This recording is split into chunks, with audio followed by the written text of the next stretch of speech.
Selamat datang kembali para novelers di channel Bacain Novel. Kali ini Mimin akan lanjutin kembali bacain alur cerita novel, Fernando Menantu Kaya Raya, sambungan dari video sebelumnya, tapi sebelum itu. Jangan lupa bagi yang belum subscribe silahkan di-subscribe, agar Mimin makin semangat upload alur cerita novelnya, dan jangan lupa juga, aktifkan tombol loncengnya agar kalian tidak ketinggalan update terbaru dari channel ini.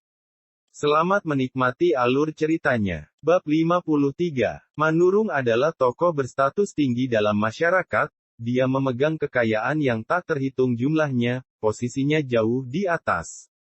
Tapi mengapa Manurung mendengarkan Fernando? Mungkinkah Kak Fernando memiliki identitas lain?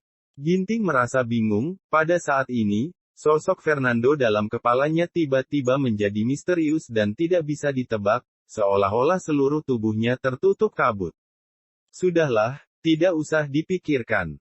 Pulang dulu, kumpulkan pasukan, dan mulai kerja. Ginting merasa sangat antusias, ketika tiba di gerbang masuk daerah miskin, Anwar tiba-tiba mencarinya. Kak Ginting. Anwar tersenyum sambil menatap Ginting. Di belakangnya ada banyak sekali para bawahan, dilihat sekilas, jumlahnya ada ratusan orang. Ada apa? Ginting merasa sedikit gugup, Anwar tidak mungkin akan memanfaatkan ketidakhadiran Fernando untuk membalasnya bukan? Dengan begitu banyak orang, Ginting tidak akan bisa melarikan diri. Cepat, panggil dia sebagai Kak Ginting. Apa kalian bisu? Anwar menoleh lagi dan berteriak pada para bawahan. Kak Ginting, Kak Ginting. Semua bawahan menundukkan kepala, suara mereka mengguncang langit. Kali ini Ginting benar-benar terkejut, penghormatan ini, mungkinkah ini bentuk penghormatan kepada bos? Kak Ginting, Kak Arifin baru saja menelepon dan mengatakan sesuatu. Anwar berjalan mendekat, masih dengan senyum terpasang di wajahnya. Mulai hari ini, dia mundur, dan posisinya diserahkan kepadamu. Ginting tercengang, rahangnya hampir jatuh karena terkejut. Dia telah hidup dalam bayang-bayang Arifin sejak masih kecil. Arifin merupakan eksistensi yang menakutkan baginya, di antara keduanya ada kebencian dan dendam. Tapi Arifin justru memberikan posisinya kepada dirinya, kenapa? Ini sama sekali tidak mungkin dan tidak masuk akal. Setelah itu, mata Ginting berkedip, dia teringat pada kata-kata Fernando. Mulai hari ini, di daerah miskin hanya ada Ginting, tidak ada Arifin. Mungkinkah Kak Fernando yang menyuruh Arifin memberikan posisinya padaku? Kak Fernando tidak berpura-pura saat mengatakan hal itu semua benar. Pada saat ini, emosi yang tak dapat diungkapkan telah memenuhi hatinya. Ada rasa terkejut, terima kasih, dan penasaran atas sosok Fernando. Pada pukul 4 sore, situs web pemerintah rakyat Kota Lautan Timur mengumumkan informasi tentang personel proyek pembangunan daerah miskin, hal ini sampai masuk berita. Begitu berita keluar, seluruh Kota Lautan Timur seperti mengalami badai. Terlebih lagi, para pengembang besar dan vendor material, mereka semua terpaku menatap informasi tentang kepala penanggung jawab. Mereka kelihatan seperti serigala yang telah kelaparan selama berhari-hari, kemudian melihat seekor domba, dan siap memangsanya. Mereka tahu bahwa untuk mendapatkan keuntungan dari proyek pengembangan daerah miskin, harus mendapatkan persetujuan dari orang ini. Hadi melihat informasi personel di halaman web komputer, wajahnya berubah drastis, dia tidak bisa menahan diri untuk tidak meledak marah. Sayang, kemarilah. Cepat kemari. Ada apa? Kenapa begitu panik? Tidak bisakah kamu menjadi pria yang menjaga wibawamu? Kalau tidak, apa bedanya kamu dengan Fernando? Yana, yang sedang memasak di dapur, segera menghampiri sambil berbicara dengan jengkel. Informasi personel proyek pengembangan daerah miskin telah dirilis. Lihat kolom pertama, Kepala Penanggung Jawab. Hadi menunjuk halaman web, jari-jarinya gemetar terus-menerus. Kepala yang bertanggung jawab atas pengembangan daerah miskin. Yana mengucapkannya dengan suara pelan. Sarah. Ekspresinya berubah seketika, dia menutupi mulutnya dengan tidak percaya. Mustahil, itu pasti nama yang sama. Adikku hanya seorang staf akuntan biasa, dia tidak bisa apa-apa, bagaimana bisa dia menjadi kepala penanggung jawab? Sama sekali tidak mungkin. Hadi mengklik, Sarah, halaman web pun terbuka, dan informasi pribadinya muncul. Informasinya sederhana, hanya ada foto dan umur. Ini benar-benar Sarah. Melihat gambar di layar, Hadi dan Yana benar-benar tercengang. Bagaimana mungkin? Dengan kemampuan adikku itu, bagaimana bisa dia menjadi kepala penanggung jawab?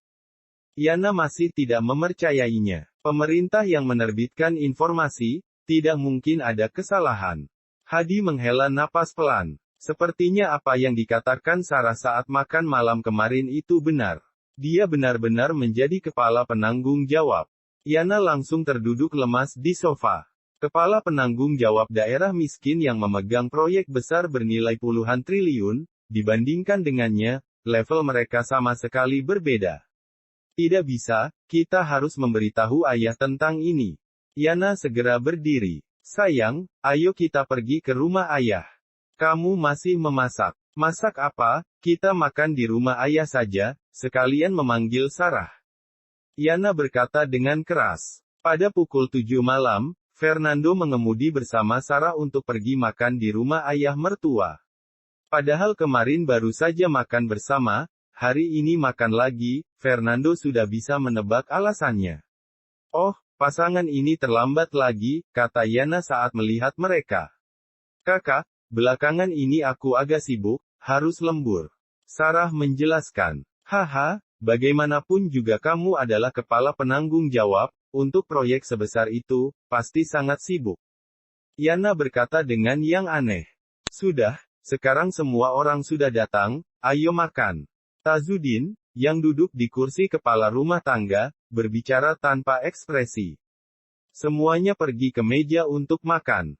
Kudengar villa Gunung Idaman Awan akan mulai dijual. Tazudin berkata dengan santai sambil makan. Benar ayah. Hadi mengangguk dengan sangat bangga. Sebagian dari lantai villa aku yang mengerjakan, aku mendapatkan keuntungan ratusan juta. Lumayan. Tazudin mengangguk puas. Mereka yang dapat tinggal di villa Gunung Idaman Awan adalah orang-orang besar. Hadi dapat melakukan sebagian kecil dari proyek ini, itu sudah sangat hebat, setidaknya dia dapat berhubungan dengan tokoh-tokoh teratas dalam masyarakat. Mendengar ini, Hadi merasa sangat gembira, dia pun berkata. Penjualan villa Gunung Idaman Awan berbeda dari real estate biasa, hanya dijual melalui lelang. Villa terbaik adalah yang berada di tengah Gunung Idaman Awan, lokasi itu merupakan tempat dengan feng shui dan pemandangan terbaik, villa itu dikelilingi oleh mata air yang jernih, ditanami pohon pinus, cemara, dan bambu hijau, kita juga dapat melihat sebagian besar kota lautan timur, tinggal di sana seperti berada di surga. Orang kaya memang berbeda, tempat tinggal mereka sangat berbeda dari orang-orang biasa seperti kita. Sarah tidak tahan untuk tidak memikirkannya. Haha, kamu juga hanya bisa membayangkannya saja, harga villa itu dimulai dari 20 miliar, bagi kamu sendiri, itu adalah jumlah yang tidak dapat dibayangkan. Yana mencibir. Mendengar ini, Sarah mengerutkan kening, tetapi dia tidak membantah. Sudahlah. Tidak usah membahas villa itu, meskipun aku ingin tinggal di sana, tapi aku rasa, itu tidak mungkin terjadi dalam hidupku ini, kata Tazudin. Mari kita bicarakan tentang proyek pengembangan daerah miskin. Ekspresi Sarah mengeras, setelah bicara panjang lebar, Tazudin akhirnya membahas topik ini. Hadi memberitahuku bahwa kamu adalah kepala penanggung jawab atas proyek pengembangan daerah miskin bukan? Tazudin memandang Sarah. Ya ayah. Sarah mengangguk. Nah, Sarah, menurutmu apakah kamu memenuhi syarat untuk pekerjaan ini? Tazudin bertanya lagi. Aku hanya seorang akuntan, bagaimana mungkin aku kompeten untuk pekerjaan sepenting ini? Sarah menggelengkan kepalanya. Tetapi para eksekutif PT Nando Jaya sendiri yang menunjukku untuk mengambil pekerjaan ini, walaupun aku tidak dapat melakukannya, tapi aku tetap harus melakukannya. Sarah, kamu benar, kamu memang tidak kompeten. Yana mencibir. Tapi aku heran, para eksekutif itu tidak bodoh, mengapa mereka mempercayakan pekerjaan sepenting itu kepadamu? Tidak mungkin kamu memiliki hubungan mencurigakan dengan mereka kan? Bab 54. Kakak, apa maksud kata-katamu ini? Ekspresi Sarah mulai tidak enak. Tidak ada maksud apa-apa, hanya saja biasanya aku suka menonton drama di televisi dan sering melihat wanita di kantor yang memiliki hubungan dekat dengan sang pemimpin, kemudian wanita itu mengambil kesempatan untuk memimpin atau semacamnya. Tentu saja, Sarah, aku tidak sedang menuduhmu. Aku hanya penasaran. Yana memutar matanya. Kakak, kamu harus punya bukti sebelum bicara, tidak boleh memfitnah orang sembarangan. Fernando mengerutkan kening, jika bukan karena Yana adalah kakak Sarah, dan jika bukan karena Tazudin ada di sini, mendengar perkataan Yana tadi, Fernando pasti sudah berbuat kasar. Bukti. Di mana aku bisa menemukan bukti? Yana melirik Fernando dengan jijik. Selain itu, aku sedang berbicara dengan adikku, ini adalah urusan keluarga Yasmudi, kamu hanyalah menantu laki-laki yang masuk ke keluarga istrimu, kualifikasi apa yang kamu miliki untuk berbicara? Sudah, jangan ribut lagi, kita ini keluarga, tidak usah ribut. Tazudin menggebrak meja dengan ekspresi marah, dia lalu menatap Fernando lagi. Fernando, kami sedang berbicara tentang pekerjaan, kamu tidak punya hak untuk ikut campur, nikmati saja makananmu. Sarah, aku punya saran tentang pekerjaanmu, kata Tazudin. Ayah, katakan saja. Sarah masih sedikit marah terhadap Yana. Tadi kamu juga mengakui bahwa kamu tidak kompeten untuk menjadi kepala penanggung jawab, kamu tidak memiliki kemampuan dan sama sekali tidak punya pengalaman, kata Tazudin. Aku pikir, bagaimana kalau kamu memberikan posisi kepala penanggung jawab kepada Hadi? Yana dan Hadi memandang Sarah pada saat yang bersamaan. Diserahkan kepada Kak Hadi. Mata Sarah membelalak, dia segera berkata, Ayah, ini sama sekali tidak mungkin. Bahkan jika aku setuju, para eksekutif PT Nando Jaya tidak mungkin setuju. Jangan langsung menolak, dengarkan aku sampai selesai, ucap Tazudin. Aku beritahu kamu tentang manfaat dari hal ini, jika kamu memberikan posisi kepala penanggung jawab kepada Hadi, manfaat pertama adalah Hadi memiliki banyak pengalaman teknik dan koneksi, aku yakin dia bisa menyelesaikan pekerjaan pengembangan daerah miskin ini dengan sempurna, ada pertanggungjawaban yang jelas kepada para eksekutif PT Nando Jaya. Jika kamu yang melakukannya, mungkin akan terjadi masalah, dan kamu masih belum tahu bagaimana cara menghadapinya. Semua yang ayah katakan benar. Hadi mengangguk. Untuk proyek seperti pengembangan daerah miskin, aku pasti akan mengerjakannya lebih baik daripada kamu, karena aku bergelut dalam bidang ini. Sarah terdiam. Tazudin melanjutkan. Manfaat kedua, ini bagus untuk kita semua. Jika Hadi menyelesaikan proyek ini dengan sempurna, mereka pasti akan menghasilkan banyak uang darinya.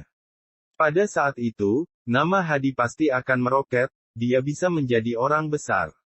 Jika satu orang sukses, kita semua juga akan ikut merasakannya. Jika Hadi telah berhasil menjadi orang besar, apakah dia akan melupakan kamu, yang juga adiknya?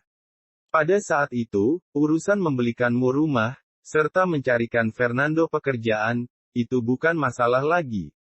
Sarah, ayah kita benar. Hadi buru-buru berkata, asalkan kamu memberiku posisi kepala penanggung jawab, ketika aku sukses di masa depan nanti, aku pasti tidak akan melupakanmu. Tentu saja, aku juga tidak akan melupakan Fernando. Sarah tetap diam, seolah sedang berpikir.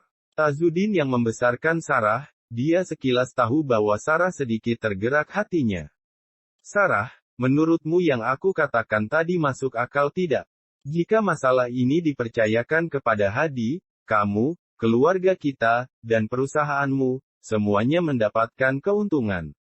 Tazudin tersenyum dan berkata, tetapi jika proyek ini ada di tanganmu, mungkin akan terjadi kecelakaan kapan saja, kemudian masalahnya akan menjadi besar.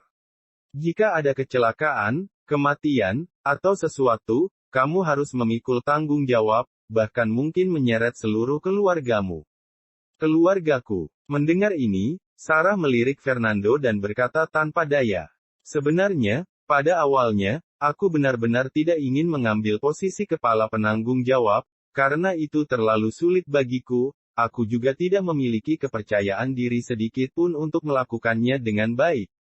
Tapi para eksekutif menunjukku dan mempercayakannya padaku. Sekarang yang paling penting adalah, bahkan jika aku setuju untuk memberikan posisi ini, apakah para eksekutif PT Nando Jaya akan setuju? Melihat Sarah mulai menyerah, mata Hadi dan Yana berbinar. Jangan khawatir tentang ini, aku sudah memikirkan caranya. Tazudin tersenyum dan berkata. Besok kamu bawa Hadi menemui para eksekutif perusahaan untuk mengusulkan masalah ini, bicarakan mengenai melepaskan jabatan dan merekomendasikan Hadi sebagai kepala penanggung jawab, dan kemudian nyatakan dengan jelas apa saja keuntungannya. Aku rasa, para eksekutif itu tidak bodoh, tentu saja, mereka akan tahu siapa di antara kamu dan Hadi yang lebih baik dalam menjalankan posisi itu. Aku akan mencobanya besok. Sarah ragu-ragu, tapi pada akhirnya dia mengangguk. Pada akhirnya Sarah setuju, karena Tazudin mengatakan bahwa jika kecelakaan terjadi di lokasi konstruksi dan menyebabkan korban jiwa, itu dapat menyeret keluarganya. Sarah langsung memikirkan Fernando saat itu. Di televisi, Sarah pernah menyaksikan banyak adegan di mana orang terbunuh di lokasi konstruksi, lalu pekerja pergi ke rumah kontraktor untuk membuat masalah. Jika ini terjadi padanya, kemungkinan akan membahayakan Fernando. Jadi Sarah akhirnya memutuskan untuk menyetujui Tazudin. Baik, sudah diputuskan seperti ini. Tazudin merasa sangat senang. Jangan khawatir, Sarah, aku tidak akan melupakanmu ketika proyek ini selesai. Hadi segera berkata, jika mendapat keuntungan, aku pasti membaginya denganmu. Sarah tidak berbicara, dia hanya mengangguk. Setelah makan, Fernando dan Sarah pulang lebih dulu, sedangkan Hadi dan Yana masih berada di rumah Tazudin. Semua ini berkat ayah, jika bukan karena ayah yang berbicara, Sarah mungkin tidak akan menyetujuinya. Hadi menawarkan segelas anggur kepada Tazudin. Apa maksudnya belum tentu. Sudah pasti dia tidak akan setuju, adikku sangat pelit. Yana mencibir. Sebelumnya, aku tidak menyadarinya, tapi sejak tahu dia diam-diam menyimpan uang di belakangku, aku semakin merasa bahwa dia pelit. Coba lihat, jika bukan karena ayah yang berbicara, melainkan aku yang memohon, dia pasti tidak akan setuju untuk memberikan posisi kepala penanggung jawab kepada Hadi.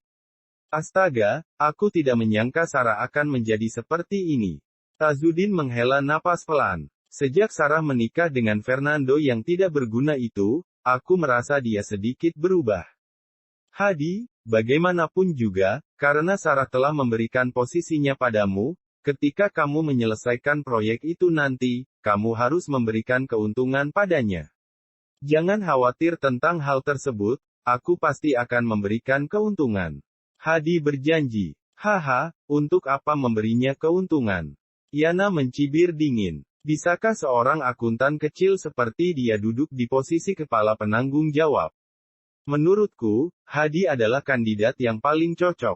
Yana, bagaimanapun juga kita adalah keluarga, kamu di sini hidup enak, kamu tidak boleh membiarkan Sarah hidup susah, kamu harus membantunya. Dengan adanya Fernando, tekanan hidup Sarah pun sangat besar. Tazudin mengerutkan kening. Baiklah, aku tahu. Ayah, kalau begitu berikan dia sedikit keuntungan.